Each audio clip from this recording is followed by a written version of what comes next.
So No Place Like Tomorrow is making slow but steady progress right now. I just have a scene that I am dying to share. And so I'm going to go ahead and share it. Now, I have to give a little bit of background. My main character, Eyton, he is my storm mage. He's my protagonist. He's a golden retriever personality. He's just so much fun. I love him to bits. Now, there's something about Eyton that you don't know until way later into the book.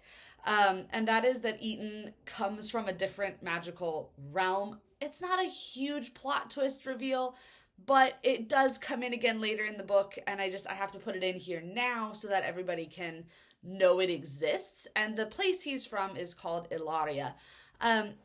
I wrote the scene where Eyton goes home. Tries to go home. Now, don't get too heartbroken because, like I said, things grow and change and shift in the book, but I had to bring Elaria into the equation, and this is how it does, how it comes in.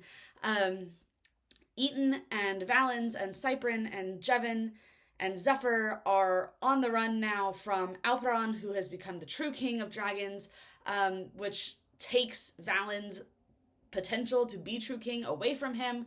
Valens threatened and then unalived Alperon's mate. That's a whole thing. We're not going to get into that. They're on the run, and they are trying to find a way to, A, be safe, because now Valens is a threat to the true king of dragons, which is a problem. And they're trying to find a way to bring an end to the hunts. Eyton suggests, why don't we fight back? And Cyprin and Jevin are like, okay.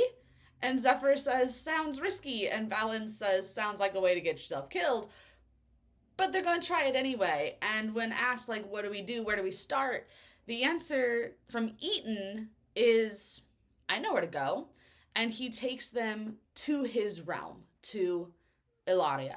So I want to just share this scene where he goes home. It's a little bit longer. Settle in.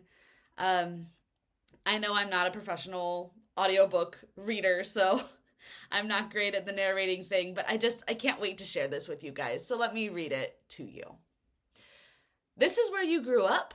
Cyprin calls to Eyton, flying to move next to Valens. I didn't even know this place existed. It doesn't, Eyton calls back, laughing a bit. Not on any maps you'll find. So how'd the hunters find you here? I wasn't here when they found me. I was going to school the next town over, and that's where I was discovered. Far as I know, the hunters have left Elaria pretty much alone.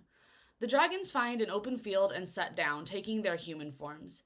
Eyton strips the saddle off Valens, allowing him to shift before handing him one of the packs. Not that they'd have a choice, really. No outsider has ever found Elaria, and everyone here has some degree of magic. They head towards the town. It's buried deep within a forest, the houses built high in the tree canopies and connected by a tangle of bridges and zip lines. Before they can reach the main entrance, an arrow thunks into the ground at Eyton's feet, stopping the party in its tracks. Take another step and perish, a female voice threatens. Gwen? Eyton calls, peering into the treetops. Did they finally let you into the guard? Eyton? A woman about Eyton's age emerges from a hidden perch. She's dressed in a dark green shirt and tan breeches, wearing tall brown leather boots with her blonde hair swept away from her face in a tight braid that falls over her shoulder. She's holding a bow, a quiver fastened to her back. Is it really you? Depends, Eyton calls back. Is Miss Pertun still a grumpy old toad? Eyton! The woman, Gwen, swings down from her perch, landing in front of the mage and immediately pulling him into an embrace. When you didn't return at the end of your year, we thought you'd been lost to the hunts. He returns her hug, laughing. It's good to see you, Gwen. So are you back to stay? She pulls away from him, studying his face. What happened to your eyes? They've got red around them. It's a bit of a story, Eyton answers, releasing her to rub the back of his neck.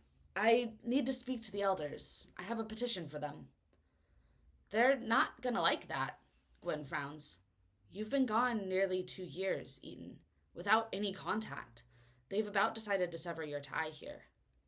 Eyton takes a deep, shuddering breath. Well, they haven't done it yet. No. Her gaze flicks to the dragons. Who are they? They're friends.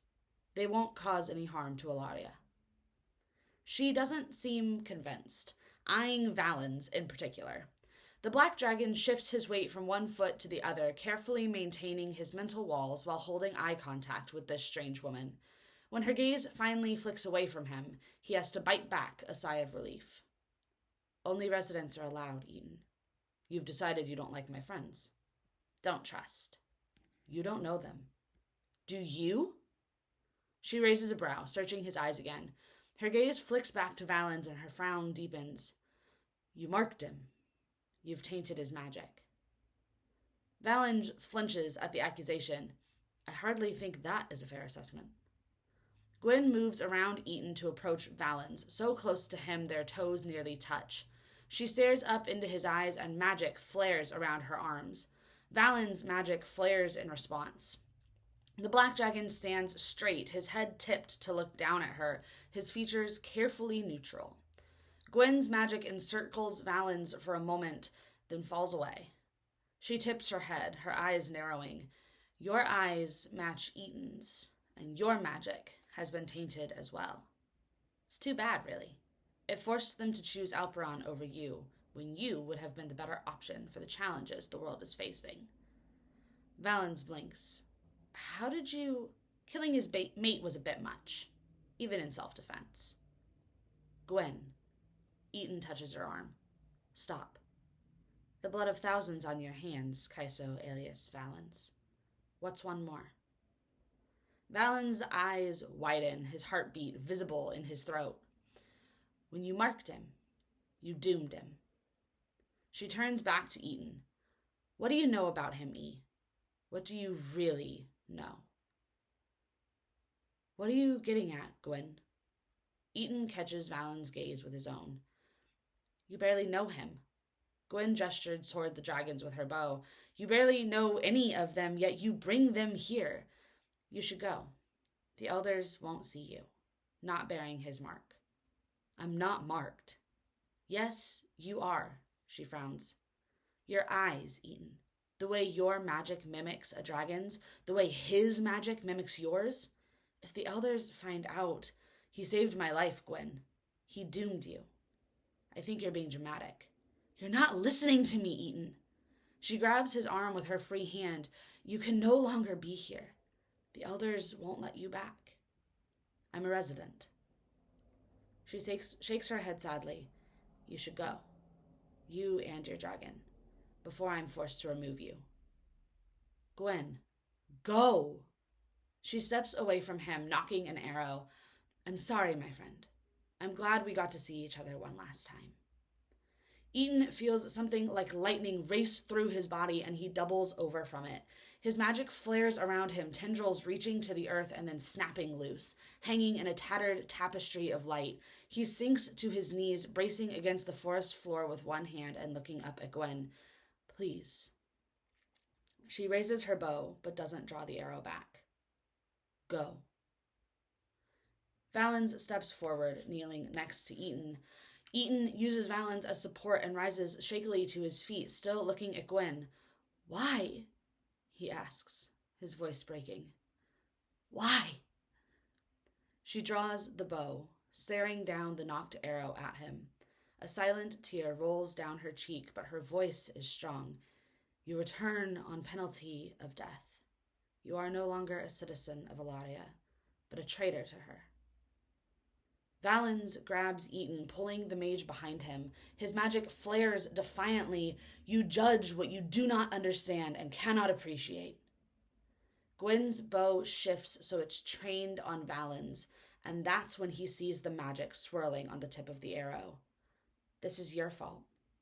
You can live forever knowing that whatever fate befalls him is on your head, but what's one more innocent soul lost to your hands?